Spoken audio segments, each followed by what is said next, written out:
Gravando, mudinho. Tira a onda, galera, né, velho? Sabe? Vou botar lá no YouTube, pô. Lá. Filme o frente da rua e o tamanho.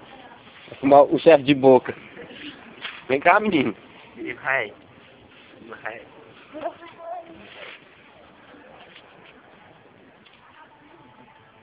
Tá gravando, pô. Eu pensei que era foto.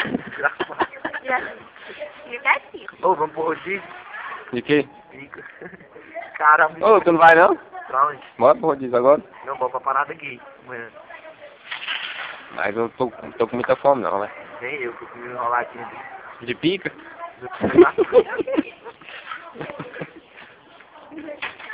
Vai, pô, bota lá no YouTube hoje. Vai gravando aí. Sabe? Tô te dando ideia. Meleca do nariz, ó. Tá filmando massa? Tá filmando vocês, massa não tá não. A não ser que vocês estão de massa. Olha a piada, hein? Você também um pouquinho. Deixa eu filmar eu.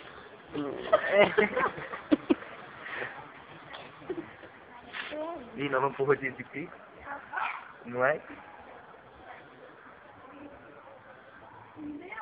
Você tá todo complicado aí. Filha da... Eita porra.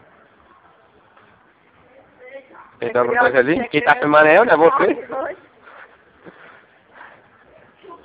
Caralho, dá pra filmar quantas mil horas?